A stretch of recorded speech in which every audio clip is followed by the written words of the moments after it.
श्री सद्गुरु महाराज की जय। श्री सद्गुरु महाराज की जय।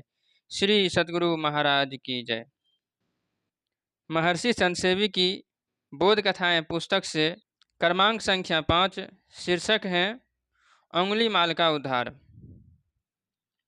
संतों का ज्ञान दुर्जन को सज्जन, कुमार्गी को सुमार्गी, कदाचारी को सदाचारी, अज्ञानी को ज्ञानी, विकारी को निर्विकारी, विषयी को निर्विषयी तथा बंधन युक्त को बंधन मुक्त करने के लिए होता है। यह कौन नहीं जानता कि संतों की अहेतुकी कृपा प्राप्त कर शूद्र से भी शूद्र जन कृतकृत्य हो गए हैं। वाल्मीकि नारद घट योनि, निज निज मुखनी कहीं निज होनी। अंगुलीमाल नाम का एक तांत्रिक ब्राह्मण जो राजपुरोहित का पुत्र था, सतत जंगल में रहा करता था।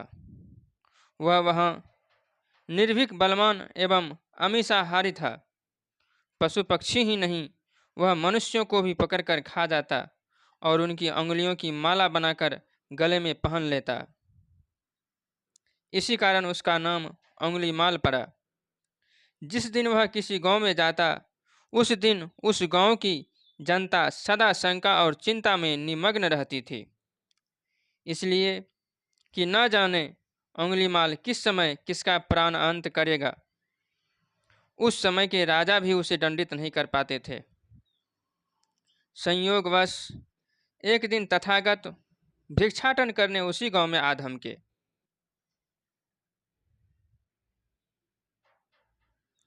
उस गांव की जनता को बहुत दुखी, चिंतित एवं उदास देखकर भगवान ने इसका कारण पूछा।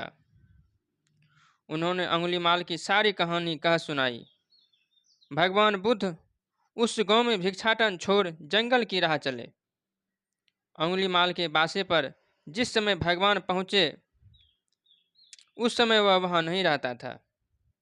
तथागत वहाँ बैठ गए। कुछ काल उपरांत वह मृग्या से वापस हो अपने बासे पर आया। वह दूर से ही देखता है कि बासे में कोई बैठा है।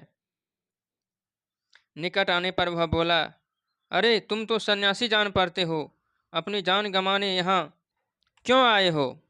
फिर बोला, अच्छा, मैं तुमसे कुछ प्रश्न करता हूँ। यदि तुम मेरे सब प्रश्नों के उत्तर ठीक ठीक दे सको तो तुम्हारा कुशल है, नहीं तो तुम अपनी जीवन लीला समाप्त ही समझो। भगवान ने नम्र भाव से कहा, मित्र, तुम अपने प्रश्न करो, तुम अपने प्रश्न कर सको करो, मैं सबके उत्तर दूंगा। अंगुलीमाल बोला, अरे तुम बड़े निर्भीक जान पड़ते हो, अच्छा मेरे प्रश्नों के उत्तर दो। अंगुलीमाल ने जितने प्रश्न किए, तथागत ने सभी प्रश्नों के उत्तर दिए। अंत में उसने भगवान के चरणों में गिरकर क्षमा याचना की और कहा, भगवान तुम महान हो, अब तुम जो कहो मैं वही करूँगा। तथागत ने कहा, मित्र, तुम्हारा यह वेश उत्तम नहीं। गले से अंगुलियों की माला उतारो, सिर मुंडन करो और मेरे सरीखे तुम भी सन्यासी बनकर मेरे साथ भिक्षाटन करने चलो।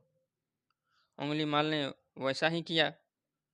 अंगुलियों की माला फेंक, मुंडित सिर हो तथा सन्यासी का वेश धारण कर भगवान के पीछे पीछे भिक्षाटन अर्थ गांव की ओर चल पड़ा। गांव के लोग जिस अंगुलीमाल को देखकर भयभीत होते थे, वह आज भगवान के पीछे पीछे भिक्षाटन कर रहा है। यह देखकर जनता में आनंद का पारावार नहीं रहा और वे गदगद होकर मुक्त कंठ से भगवान बुद्ध की प्रशंसा और यशगान करने लगे। इसलिए तो संत पलटू साहब ने कहा है, साध महात्म बड़ा है, जैसे हरि यश होए, जैसो हरि यश होए ताही को गरहन कीजय, तन मन धन सब वारी चरण पर तेर के दीजय, नाम से उत्पत्ति राम संत अनाम समाने, सबसे बड़ा अनाम नाम की महिमा जाने। संत बोलते ब्रह्म चरण के पियो पखारन, बड़ा महाप्रसाद सित संतन कर छारन। पलटू संत न होवते नाम न जानत कोय, साध महात्म बड़ा है जैसे हरियस होय। केवल संत पलटू साहब ने ही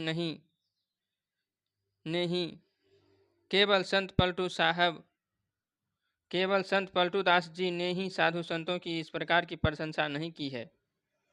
भगवान श्री राम ने भी सबरी को नवधा भक्ति के वर्णन में अपने मुखारविंद से कहा है, सातमा सम मोही मैं जग देखा, मोते संत अधिक कर लेखा। मर्यादा पुरुषोत्तम भगवान श्री राम अपने से विशेष संत को ही बताते हैं। श्री सतगुरु महाराज की जय।